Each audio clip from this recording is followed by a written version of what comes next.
भाई अपने माता पिता के साथ आषाढ़ी एकादशी के दिन आई यहां पर, जिस दिन सबसे ज्यादा भीड़ होती है पंढरपुर में, और पहले से ही सोच करके आई थी कि मुझे वापस घर नहीं आना है। तो पंढरपुर में जब आई तो यहां पर वारी आती है। वारी को क्या बोलेंगे हिंदी में? लोगों के टोले आते हैं भर भर के, और महाराज कीर्तन करते हुए वारियां आई हुई थी। सब नाच रहे हैं, गा रहे हैं, विठल विठल विठला माजा पांडुरंग विठला, जय जय राम कृष्ण हरि। पंढरपुर में आते ही नेत्र सजल हो गए। जनाबाई छोटी सी हैं, अभी 7-8 वर्ष की आयु है।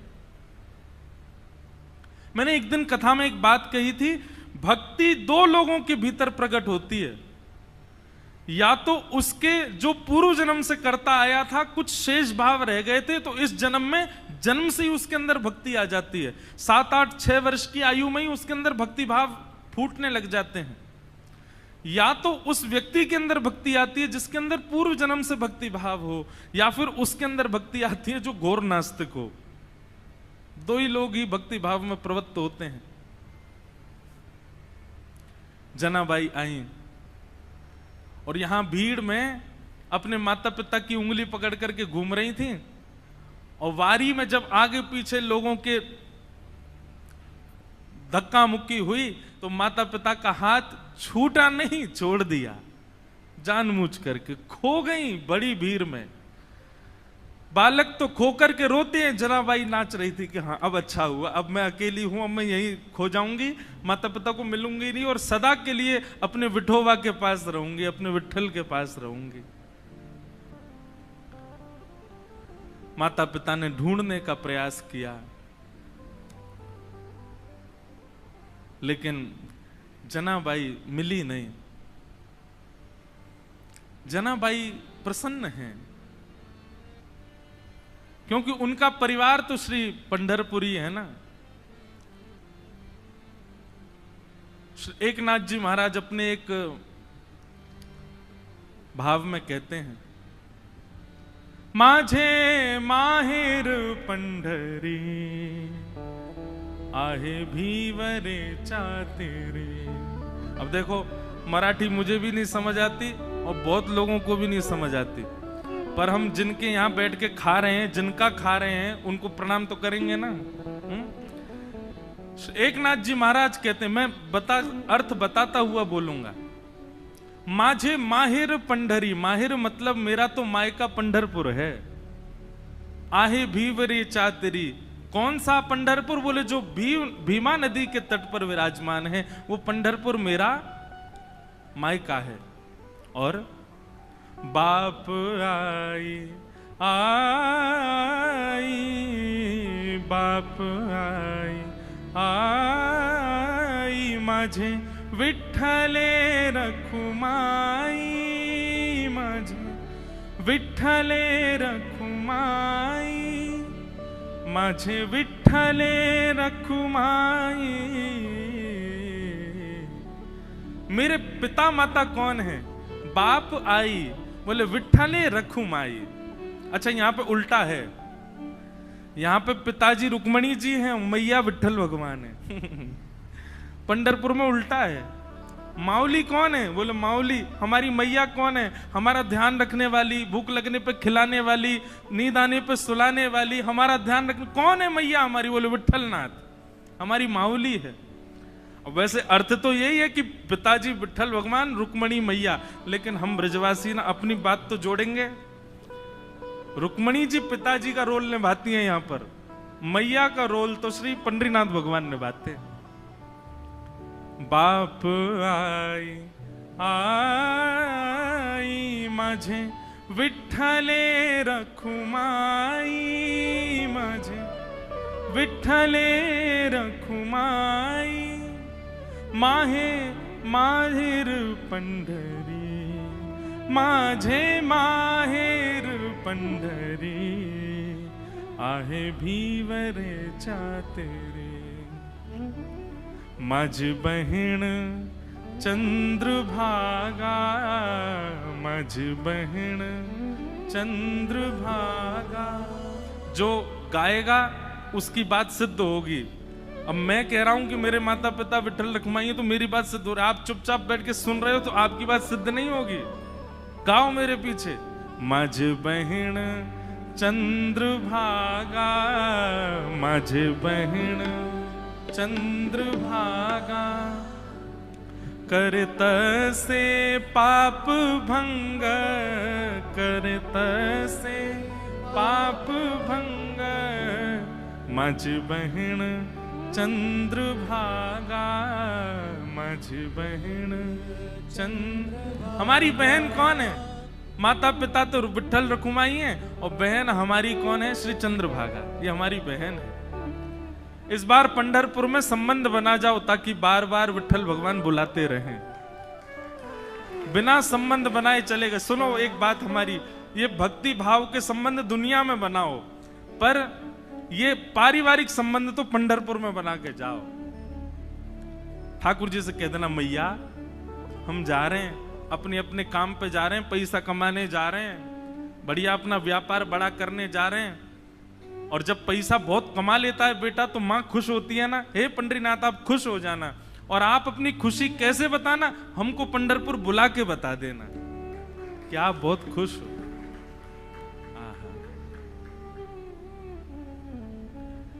यही भाव चल रहा है जनाबाई के चित्त में। माता पिता बिछुड़ गए, मेला में छूट गए पीछे, लेकिन जनाबाई इस बात से दुखी नहीं है। बोले क्यों? बोले मेरे माता पिता तो विठल रखुमाई है, मेरी बहन तो चंद्रभागा है। ये सब संत महापुरुष जो उछल उछल करके राम कृष्ण हरि कीर्तन कर रहे हैं, ये सब मेरे भाई बंधु हैं, यही मेरा परिवार है, मैं अब इन्हीं के बीच में रहूंगी।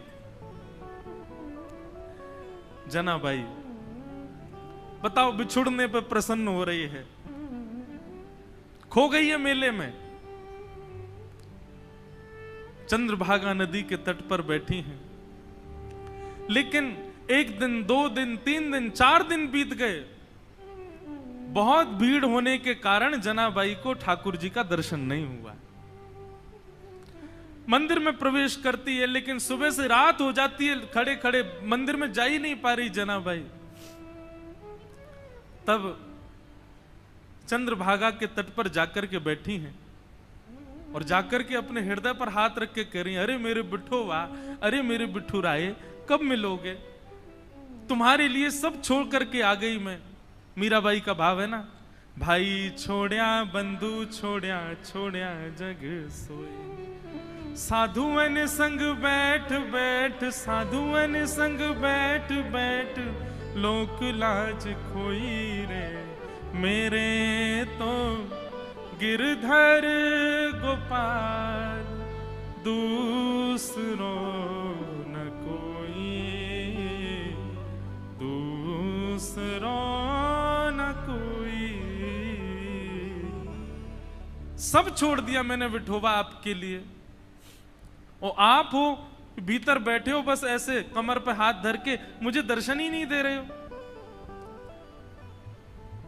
बंधुओं, धाम की कृपा का अनुभव करना हो ना, तो धाम में विराजमान जो छोटे छोटे तीर्थ हैं, जैसे अब पंढरपुर का मुख्य तीर्थ क्या है? पंडरीनाथ भगवान का मंदिर, लेकिन वहां तो सबकी भीड़ लगी है, सबको दर्शन हो जाए सुलभ नहीं। तो जब तक पंडरीनाथ भगवान दर्शन नहीं दे रहे, ये आसपास छोटे छोटे तीर्थ जो हैं, यहां जा जा करके दर्शन करो। चंद्रभागा जी से प्रणाम करो, गोपालपुर में जाकर के प्रणाम करो, और बाहर पंडरीनाथ भगवान के मंदिर के सामने नीचे चंद्रभागा जी के तट पर पुंडलीक का स्थान है, वहां प्रणाम करो। ये विष्णुपदी जाकर के प्रणाम करो। पंढरपुर की 2-2.5 किलोमीटर की परिक्रमा, वो परिक्रमा कर प्रदक्षिणा करके प्रणाम करो। ये छोटे तीर्थों से प्रणाम करके कहो कि आप पंडरीनाथ जी को कहो ना कि हमको दर्शन दें। मूल और वास्तविक दर्शन की विधा तो यही है। ये छोटे तीर्थ इसीलिए बनाए कि भाई इनको रिझाओ, तो ये अप्रोच लगाएंगे ऊपर की भाई इसको दर्शन दो, तब आपको दर्शन होगा ठाकुर जी का। अब हम तो ज्यादा ही बड़े लोग बन गए ना, वीवीआईपी घुस जाते हैं भीतर, लेकिन मूल उद्देश्य, मूल तरीका तो यही होना चाहिए। छोटे छोटे तीर्थों में जाकर के वंदन करो, उनकी कृपा से ठाकुर जी का दर्शन हो। हमारे वृंदावन में श्री यमुना जी से प्रार्थना करो, ब्रजवासियों से प्रार्थना करो, रज से प्रार्थना करो, तब बिहारी जी का दर्शन होगा। तो जनाबाई बैठी हैं और चंद्रभागा जी के तट पर बैठी बैठी रुदन कर रही हैं कि हे विठोबा कब मिलोगे, हे विठुराय कब मिलोगे। तभी उनके रुदन के स्वर को एक महापुरुष ने सुना, बहुत ध्यान से सुनो। और वो महापुरुष कौन है? श्री नामदेव जी के पिताजी। उन्होंने जब सुना तो कहा, लाली हम तुझे दर्शन कराएंगे, जब तक चल हमारे घर ही चल, वहां रह के कुछ खान पान करना, भोजन इत्यादि कर लेना, अच्छा सुख मिलेगा। जनाबाई उनके साथ चली गई घर। वहां पर नामदेव जी महाराज और बड़े बड़े कीर्तनकार कीर्तन कर रहे थे। कीर्तन में बढ़िया मृदंग बज रही है, कांसे बज रहे हैं, बालक सब वारकरी बालक जैसे कीर्तन करते हैं। अब ये सोचो कि नामदेव जी महाराज आदि के समय पर कीर्तन जो होता था उसकी एक बिंदु है ये, वो कीर्तन कैसा रहता होगा। एक जगह वर्णन आता है प्रसंग में, एक बार नामदेव जी का कीर्तन चल रहा था, तो कीर्तन की ध्वनि पंडरीनाथ भगवान को सुनाई देने लगी। तो पंडरीनाथ भगवान रुक्मणी जी से बोले सुनो मेरा मन नहीं लग रहा अब यहां पर। रुक्मणी जी बोली क्या करना है? बोले मैं जा रहा हूं कीर्तन में। बोले इतने लोग जो दर्शन के लिए आ रहे हैं ये? बोले अब इनको आप संभाल लो, लेकिन मुझे बहुत जोर से मन कर रहा है कीर्तन में जाने का, मुझसे रुका ही नहीं जा रहा, मैं जा रहा हूं नामदेव जी के कीर्तन में। रुक्मणी जी बोली आप जाइए, मुझे उसकी कोई परवाह नहीं, उसके लिए मना नहीं, लेकिन आप एक चीज देखिए, नामदेव जी नेत्र बंद करके गा रहे होंगे, वैष्णव उछल उछल करके नृत्य कर रहे होंगे, आप जैसे ही जाओगे पूरी जनता आपके पीछे पड़ जाएगी, कीर्तन में भंग हो जाएगा, आप जाकर के वहां कीर्तन में विक्षेप डाल दोगे। तो एक बार पंडरीनाथ जी रुक गए, बोले अच्छा हाँ सही कह रहे हो, फिर तो नहीं जाऊंगा मैं।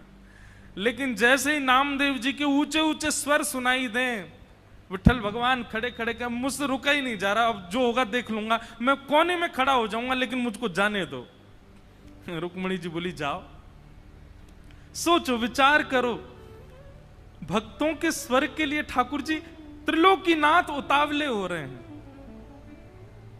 ठाकुर जी तुरंत कमर पर हाथ धरे ऐसे ही दौड़े। अच्छा कभी कभी एक मन में भाव आ रहा था कि श्री पंडरीनाथ भगवान सारे काम ऐसे ही करते हैं क्या? यहाँ पे दौड़ते भी ऐसे ही होंगे, सोते भी ऐसे ही होंगे, बैठते भी ऐसे ही होंगे, खाते तो होंगे ही नहीं दूसरों से कि तुम खिलाओ, हमारे तो हाथ यूं हैं। पंडरीनाथ भगवान पीतांबरी पहने, गले में सुंदर माला है और ये मुकुट धारण किए, मत्स्याकृत मछली के आकार के कुंडल, और दौड़ रहे हैं नामदेव जी के कीर्तन की ओर। असंख्य भीड़ लगी है। ठाकुर जी ने सोचा कहीं विघ्न ना आ जाए, तो बाहर खड़े हो गए, और जहां से केवल नामदेव जी की झलक दिख रही है, कीर्तन हो रहा है, सब नाच रहे हैं, वहीं से ठाकुर जी देख रहे हैं और देख करके वहीं झूम रहे हैं। इतना आनंद ठाकुर जी को आ रहा है। लेकिन झूमते झूमते झूमते झूमते ठाकुर जी को सुध बुध नहीं रही, और ठाकुर जी तो कोने से भीड़ में आ गए। अब जैसे ही ठाकुर जी आए, लोगों को कस्तूरी की सुगंधी आने लगी, बढ़िया, पीछे मुड़ मुड़ करके देखें साक्षात पंडरीनाथ भगवान खड़े हैं। अब तो महाराज नाचना गाना सब भूल गए, सब मार्ग देने लगे, और ठाकुर जी नाचते नाचते भीतर प्रवेश कर रहे हैं। नाचते नाचते ये स्थिति हो गई, इतनी भीड़, कोई पांव छू रहा है, कोई हाथ छू रहा है, स्पर्श करते करते ठाकुर जी की पीतांबरी खींच ली किसी ने, और ठाकुर जी के वस्त्र उतरने लगे, लेकिन ठाकुर जी नृत्य नहीं छोड़ रहे हैं, उछल उछल करके नाच रहे हैं। स्थिति ये हुई, आज हरि देखे नंगम नंगा, ठाकुर जी के सबरे वस्त्र खींच खींच के ले गए, और ठाकुर जी निर्वस्त्र अवस्था में नृत्य कर रहे हैं नामदेव जी के कीर्तन। नामदेव जी के जब नेत्र खुले और सामने ठाकुर जी को देखा, नेत्र सजल हो गए। जय हो। कभी कभी संशय होता है नाथ, हम आपके भक्त हैं कि आप हमारे भक्त हो।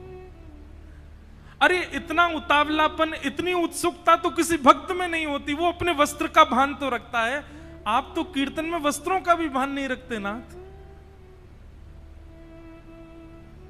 ऐसे हमारे श्री पंडरीनाथ पर बड़े दयालु ठाकुर जी।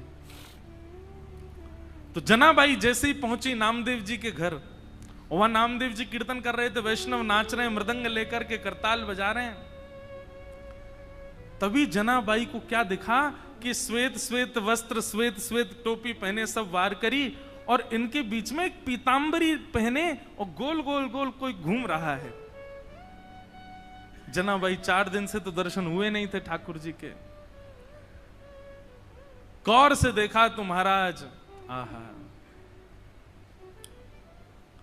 सुंदर ते ध्यान उभे विटवारी, सुंदर ते ध्यान उभे विटवारी, सुंदर ते। श्री तुकाराम जी कहते हैं, जिनका ध्यान इतना सुंदर है विट्ठल पर, जो वीट के ऊपर खड़े हैं, आहा,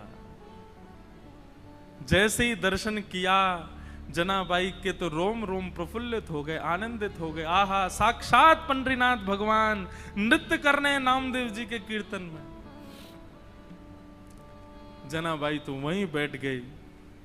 अब तो तुकाराम जी के नामदेव जी के पिताजी ने सबको बोला, ये लाली यहीं रहेगी हमारे घर पर, और यहीं इसका खान पान, कोई इसको कुछ नहीं बोलेगा, ये जैसे चाहे वैसे रह सकती है।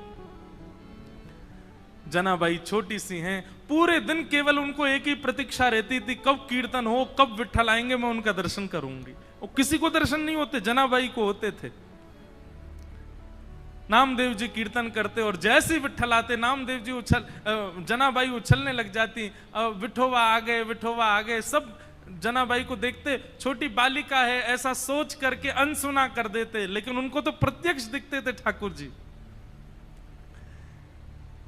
सब लोग दर्शन करने के लिए जाते थे, जनाबाई को कहते थे तुम चलो साथ में। जनाबाई कहती मुझे मंदिर जाने की जरूरत नहीं है। क्यों? बोले शाम को कीर्तन होता है ना, विट्ठल यहीं आते हैं, मैं यहीं देख लेती हूं उनको। ऐसे करते करते जनाबाई का प्रेम और एक जैसे मित्रता संबंध हो गया श्री ठाकुर जी के साथ में। पूरे दिन सेवा करती, और सेवा करने के बाद शाम को बैठ करके ठाकुर जी का चिंतन करती, ठाकुर जी के लिए प्रसाद क्या बनाना है, क्या सिद्ध करना है, ये सब विचार करती जनाबाई। ठाकुर जी इतने भाव से बुलाती ठाकुर जी को, ठाकुर जी आते थे उनके पास। एक दिन की बात, नामदेव जी ने ऐसा सुंदर कीर्तन किया कि ठाकुर जी और दिन से ज्यादा अधिक नृत्य किए उस दिन। इतना नृत्य किया कि जनाबाई जैसे ही कीर्तन पूर्ण हुआ, जनाबाई रोने लगी। कोने में बैठे बैठी रो रही थी। सब लोग सोचने लगे क्या हो गया, पता नहीं छोटी सी बालिका रो रही है। नामदेव जी के पिताजी ने जाकर के कहा, बोले हे जनाबाई तुम रो क्यों रही हो? जनाबाई कहती हैं आज कीर्तन इतना सुंदर हुआ। बोले सुंदर कीर्तन में रोया जाता है? बोले नहीं, मैं इसलिए नहीं रो रही, आज कीर्तन इतना सुंदर हुआ कि पंडरीनाथ आए, विठोबा आए और इतना नृत्य किया, मुझे तो मन में पीड़ा हो रही है। वो पूरे दिन खड़े रहते हैं, इतना नृत्य करके गए, कहीं उनके पांव दर्द तो नहीं कर रहे होंगे, कोई उनके पांव दबा रहा होगा कि नहीं, मुझे तो उस बात की बड़ी पीड़ा होती है। आप नामदेव जी से कह देना वो इतना ज्यादा अच्छा कीर्तन ना किया करें, सामान्य कीर्तन किया करें। वो अच्छा कीर्तन करते हैं तो श्री ठाकुर जी उसमें बहुत नाचते हैं, उनको कहीं पीड़ा ना होती हो चरणों में। बंधुओं, ये सब भाव ठाकुर जी आपके जब से प्रसन्न होते हैं, तब से प्रसन्न होते हैं, नियमों से प्रसन्न होते हैं, आपकी विचारधारा भावनाओं सबसे प्रसन्न होते हैं। पर जब ऐसी भावनात्मक बुद्धि आपकी हो जाती है, आप छोटे छोटे भावों में भी चिंतन करने लगते हो, तब ठाकुर जी अति प्रसन्न होते हैं। हमारे गोवर्धन के श्री पंडित गया प्रसाद जी महाराज, अभी की बात 20-25 वर्ष पहले गिरिराज जी में झाड़ू लगाते थे। कोई कहता बाबा तुम पूरी गिरिराज जी में झाड़ू काहे को लगाओ, तो बाबा ब्रज भाषा में बड़े भाव से बोलते, कहा बताऊं, जे नंद जी को लाला माने नाए, नंगे पाम डोले पूरे ब्रजमंडल में, और नंगे पाम डोल तो गिरिराज जी पे आतो होएगो, तो यहाँ पे ये कंकड़ पत्थर और ये कांटे बाकी पामन में लग जाते होंगे, फिर रोतो जातो होगो, यशोदा मैया को बतातो होगो, या हमारे मेरे मन में तो भाव आवे कि मैं झाड़ू लगाए कि सबरे कंकड़ पत्थर और सबरे कांटे इनको किनारे कर दूं, कहीं नंद जी को लाला आवे तो बाकी पामन में कहीं कोई कठोर वस्तु लग नहीं जाए। और ये बात कहते कहते रोने लग जाते थे। ऐसे भाव बंधुओं,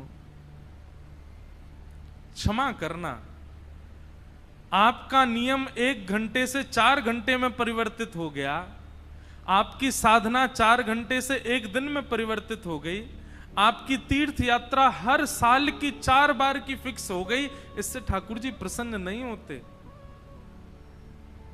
पर आप जब भी नेत्र बंद करते हो, आपके चिंतन में एक भाव, एक प्रेम प्रकट होता है, जैसे अपनों के लिए होता है वैसा प्रेम ठाकुर जी के लिए प्रकट होता है, तो ठाकुर जी प्रसन्न होते हैं।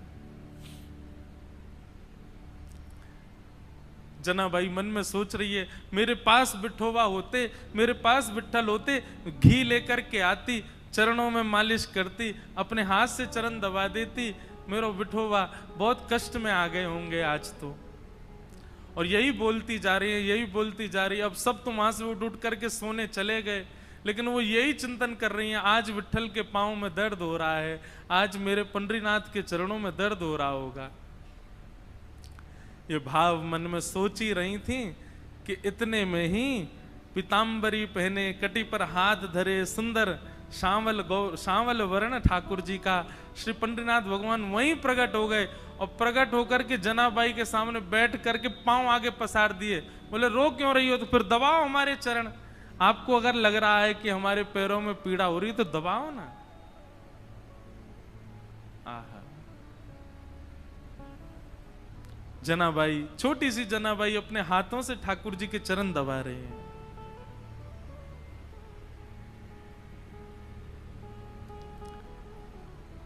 चरण दबाती जा रही हैं और मुखमंडल के रूप को देखती जा रही हैं, कैसा स्वरूप है श्री ठाकुर जी का। अब छोटी सी बालिका, और क्या कोई वेद मंत्र तो आते नहीं उनको, कोई शास्त्रों की बात तो आती नहीं, ठाकुर जी से पूछे। पैर दबाते दबाते जनाबाई पूछ रही है, भोजन किया आपने? ठाकुर जी बोले हाँ किया। तो क्या पाया? बता दिया जो भी बनता है। अब मंदिर में जो भी बनता, मुझे तो पता नहीं क्या बनाते हैं, मंदिर में जो भी बनता ठाकुर जी बताए, बोले इसकी सब्जी बनी थी, जे चावल बने थे, रोटी बनी थी और पूरन पोली बनी थी, और यही बनती महाराष्ट्र में। और क्या बनता है? पूरन पोली है। और क्या बनता है? अब हमको कोई बना के खिला ही नहीं रहा तो हमको पता कैसे चले। हम तो अपने महाराज संग लेके आए, बेचारे वो रोज दाल चावल रोटी सब्जी बना देते, वही पा ले रहे हैं। ठाकुर जी ने बताया, बोले पूरन पोली बनी, ये सब्जी बनी, चावल बने, ये सब पाया मैंने। जनाबाई पैर दबाते दबाते, अच्छा कल क्या पाया था? ठाकुर जी बोले यही पाया था।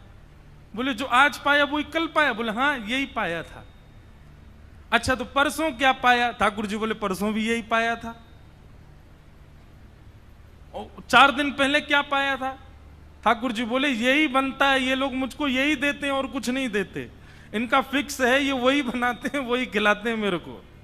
इनका मंदिरों में नियम थोड़ी बदलता है, जो सब्जी है, जो दाल है, जो वही बनता है, रोज वही खिलाते ठाकुर जी को। जनाबाई बोली आप रोज रोज एक ही भाव खाते हो, मन नहीं भरता आपका? ठाकुर जी बोले भरता तो है, पर ठीक है कोई बात नहीं, भाव से बनाते हैं तो पाता हूं। जनाबाई बोली मैं कुछ नया बना के पवाऊं तो? ठाकुर जी बोले तुम बनाओगी? बोले अभी बना के लाऊं, आप बस बैठो मैं लेके आती हूं। जनाबाई रात में ही गई महाराज, सुंदर रसोई सिद्ध करी, सुंदर नए नए पकवान बनाए, नई नई सामग्री बनाई और सामग्री बना के थाल में सजा। आधी रात सब सोए हैं पंढरपुर में, और वहां गोपालपुर के ऊपर के स्थान आज हम गए थे तो वहीं के चिंतन आ रहा है। वहां ठाकुर जी बैठे हैं, ठंडी ठंडी हवा चल रही है, और जनाबाई ने लाके थाली सामने रख दी। ठाकुर जी को कहा पाओ। ठाकुर जी पा रहे हैं प्रेम से, वो बड़ा सिर हिला हिला करके चटकारे मार मार करके पा रहे हैं। बोले आहा, आज तो नया नया भोजन मिला है। जनाबाई तेने तो आज आनंद कर दिया, इतना सुंदर भोजन बनाया। बीच बीच में ठाकुर जी इतनी जल्दी खाते हैं कि अपने वस्त्रों पर गिरा देते हैं। तो जनाबाई कहती है अरे आराम से खाओ, कहाँ जाना है? बोले तुमको क्या पता, अभी 3:30 बजे मंगला आरती होनी है, मुझे पहुंचना है अभी वहां पर। ठाकुर जी प्रेम से पा रहे हैं। बीच बीच में जनाबाई का इच्छा होती है, मन होती है कि मैं खिला दूं एक ग्रास, लेकिन अभी भय लग रहा है मन में कि कहीं मैंने कहीं हाथ बढ़ा दिया तो कहीं ठाकुर जी नाराज तो नहीं हो जाएंगे। ठाकुर जी ने प्रसाद पाया, बोले जनाबाई कल फिर आऊंगा, बढ़िया बना के रखना कुछ अच्छा, फिर पाऊंगा कल, अभी जाता हूं। हाँ, मंगला की समय हो गई। ठाकुर जी दौड़े आए, सीधे महाराज घंटे घड़ियाल बजने लगे और मंगला आरती शुरू। 3:30-4 बजे से ही ठाकुर जी का अभिषेक होने लगा। 1 दिन, 2 दिन, 3 दिन, 4 दिन, 5 दिन बीत गए। रोज ठाकुर जी रात में चले जाते हैं और प्रसाद पाके आते हैं। रुक्मणी जी आई एक दिन मंदिर में, और यहां बस शयन की तैयारी हो रही थी। रुक्मणी जी आकर के बोली, वो भी ऐसी खड़ी हैं, ऐसी बोली होंगी, कहां जाते हो आप रात को? ये इतनी रात को कहां जाते हो आप, सही सही बताना। ठाकुर जी बोले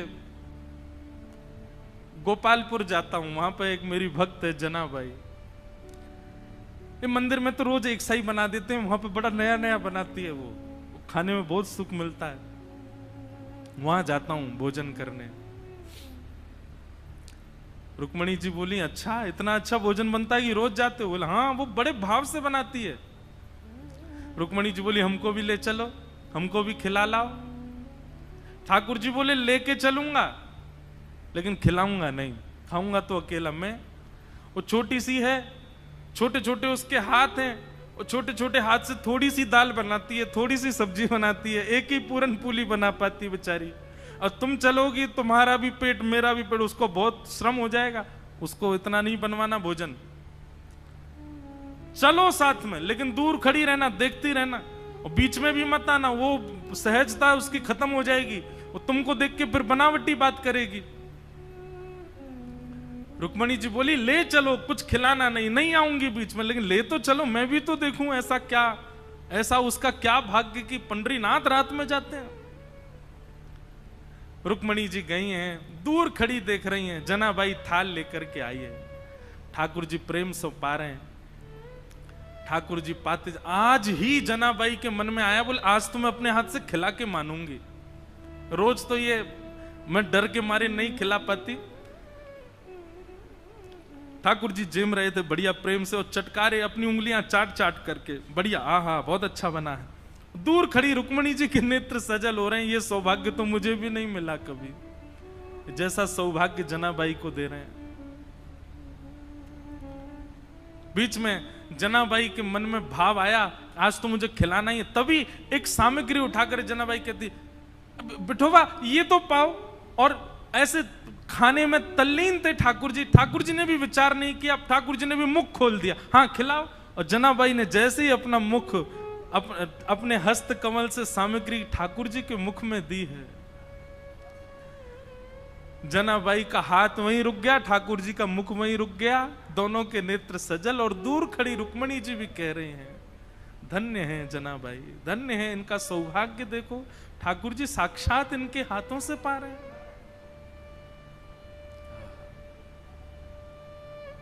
ऐसा भाव।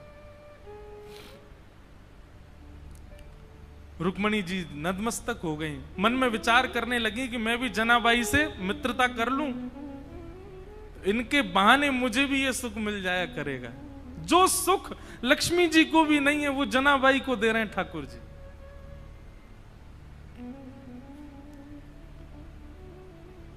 ठाकुर जी नित्य जाते हैं, रात भर जनाबाई के पास रहते हैं और कुछ नहीं करते। जनाबाई अपना काम करती रहती है, ठाकुर जी बैठे बैठे देखते रहते हैं।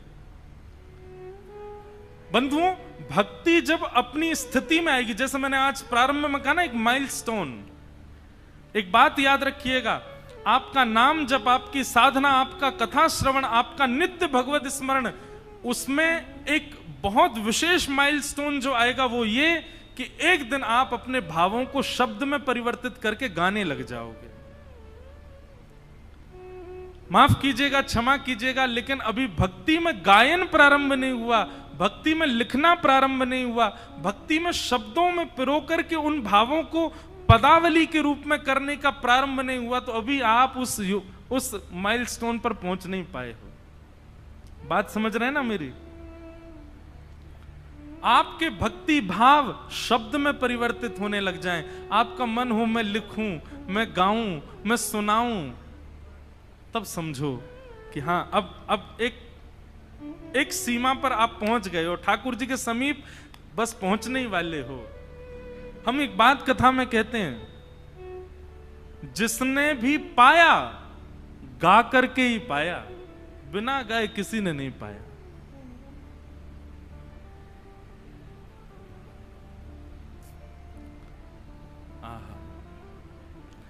मीराबाई गाती हैं, सूरदास गाते हैं, गोस्वामी तुलसीदास गाते हैं, सबने गाया है। आपका भजन, आपकी साधना जब तक गायन में परिवर्तित ना हो, समझना अभी ठाकुर जी दूर हैं आपसे।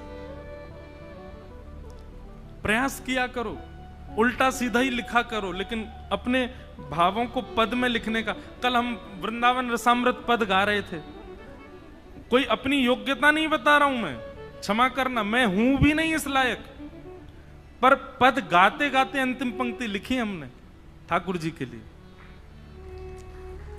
श्री पंडिना। और ये हर बार ही ऐसा होता है। जगन्नाथपुरी गए तो वहां पर भी भल भद्र सुभद्रा संग विराजे ब्रज के नाथ, रथ आरूढ़ भये नंद नंदन, कहलाए जगत के नाथ, वृंदावन प्यारो वृंदावन। द्वारिका में कथा हुई तो वहां के भाव आ गए। वहां का भाव क्या था?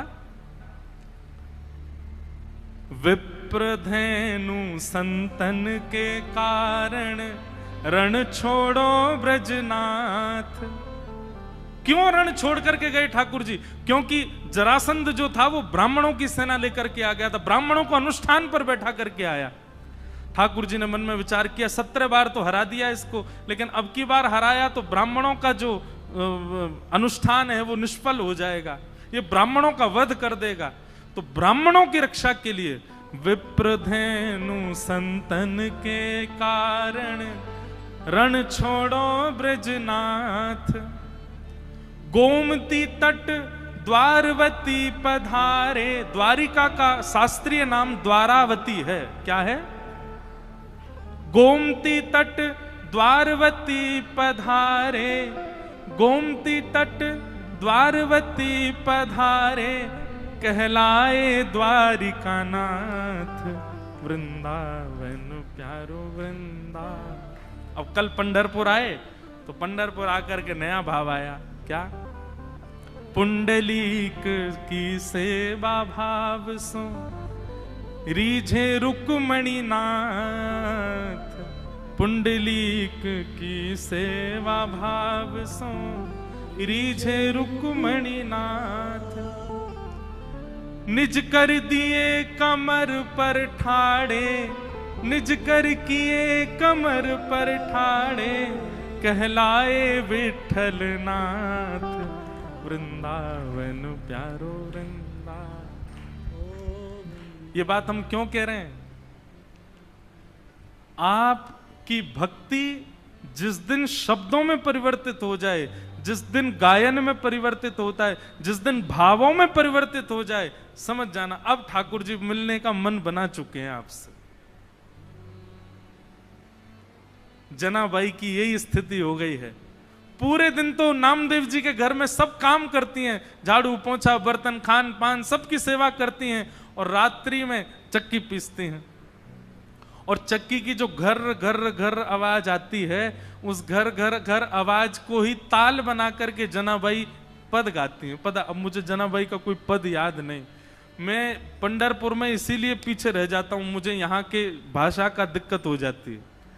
मराठी भाषा है और कैसे गाऊं, भाव जब तक समझ नहीं आए। आज 2 बालिकाएं हैं, वो इतना सुंदर गाती हैं, रोज ठाकुर जी को आके सुनाती हैं।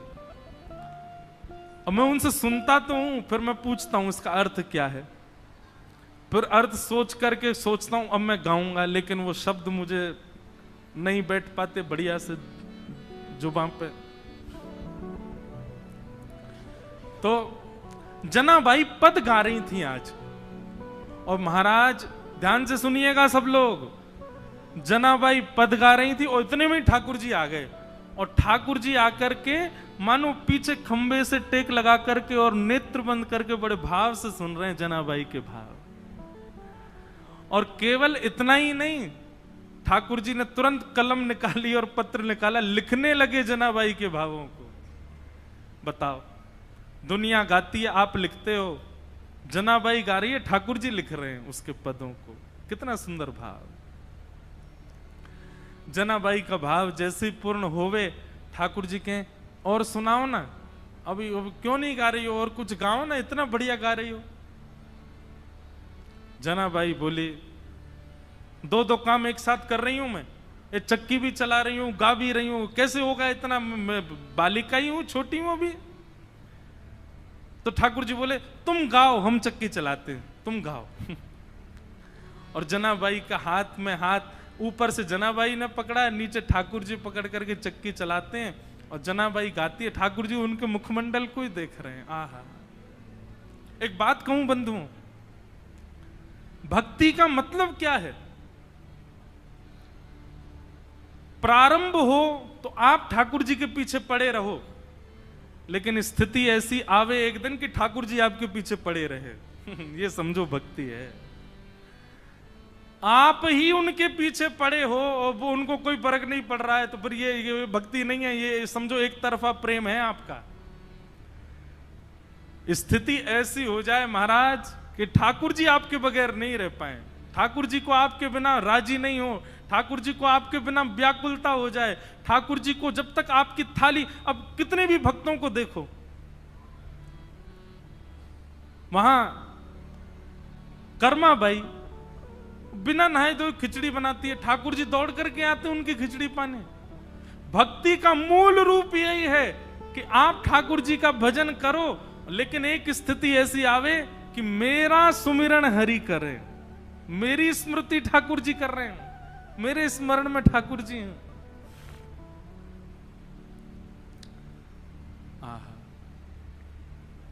जनाबाई के भाव इतने प्रिय लगने लगे। ठाकुर जी कहें, तेरे काम मैं करूं, तू बस गाती रहे। ठाकुर जी चक्की चलाते हैं वहां बैठे बैठे।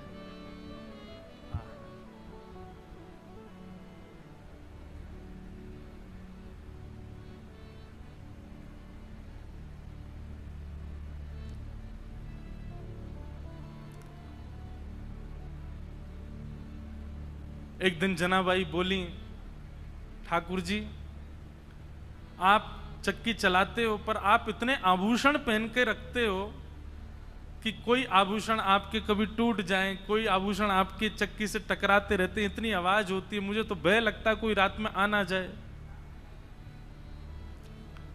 ठाकुर जी बोले, हम आभूषण उतार देते हैं। तो ठाकुर जी ने अपने सारे आभूषण उतार करके रख दिए और लिए चक्की पीसने लगे। आज जनाबाई ने ऐसा भाव गाया, ऐसा भाव गाया कि ठाकुर जी उसमें इतने निमग्न हो गए कि इतने में ही मंदिर से घंटे घड़ियालों की आवाज आने लगी। ठाकुर जी के मंगला का समय हो गया।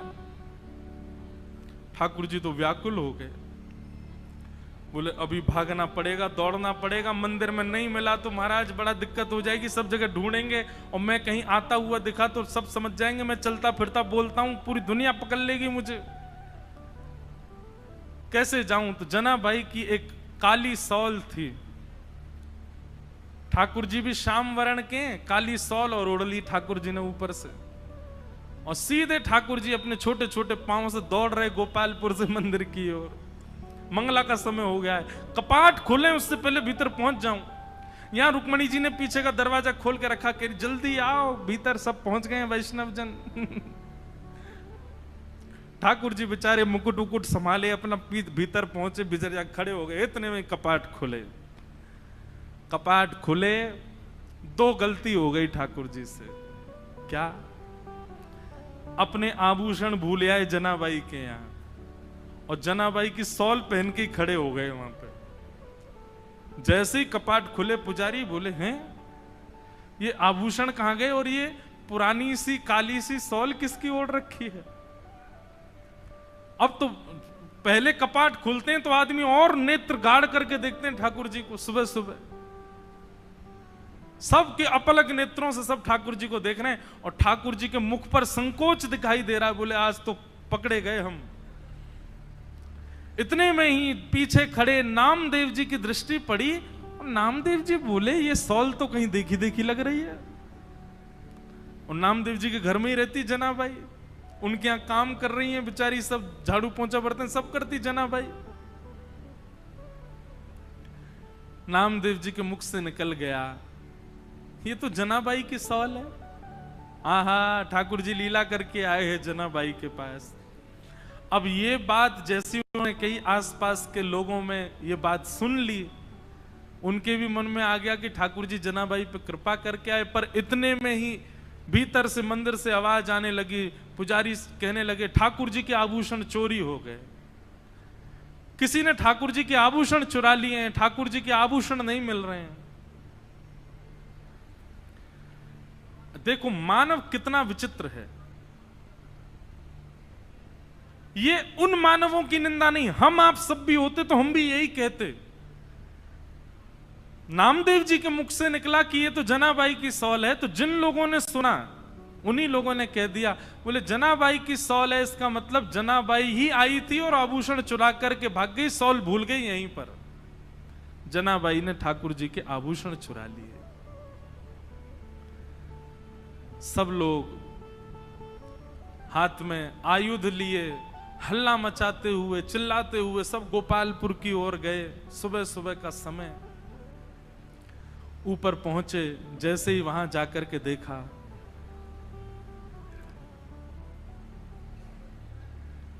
जनाबाई कहां है, बाहर आओ। जनाबाई निकल करके आई, क्या बात है, क्यों चिल्ला रहे हैं आप लोग? बोले तुमने ठाकुर जी के आभूषण चुराए। जनाबाई बोली मैं क्यों चुराऊंगी आभूषण? बोले तलाशी दिलाओ। जैसे ही जनाबाई के स्थान को देखने लगे, वहीं ठाकुर जी के आभूषण मिल गए। बंधुओं, ठाकुर जी की लीला में सब सुखद सुखद ही होता है, सब अच्छा ही अच्छा होता है, ऐसा नहीं है। ठाकुर जी कब, कहां, क्या, किस भाव से लीला कर रहे हैं ये कोई नहीं जानता।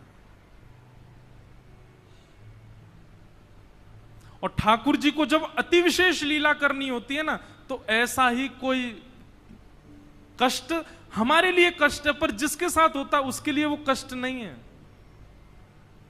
ऐसी कोई भावना प्रकट। जैसे ही आभूषण मिले सबको, जनाबाई को पकड़ लिया सबने, बहुत अशब्द सब उच्चारण करने लगे। आभूषण चुरा लिए ठाकुर जी के। अरे नामदेव जी, आपने किसको अपने घर में आश्रय दे रखा है? और आदि आदि सब चिल्लाने लगे। जनाबाई तो मौन हो गई, और मैं क्या बोलूं इन सबको। यदि ये बात बताऊं कि रात्रि में ठाकुर जी मेरे यहां आए हैं, तो ये नहीं मानेंगे। ठाकुर जी लीला करके गए, ये सब कोई स्वीकार नहीं करेंगे। जनाबाई ने एक दो बार थोड़ा सा हट तो किया, लेकिन किसी ने नहीं माना। और सब ने मिलकर के एक योजना बनाई, मैया अभी बैठो, अभी कथा चल रही है, हाँ अभी विराज, कथा के बीच में नहीं, हाँ मिलेंगे हम आपसे। विचार करने लगे क्या करें। सबने मिलकर के कहा कि दंड दो। और दंड क्या है? बोले मृत्यु दंड दो।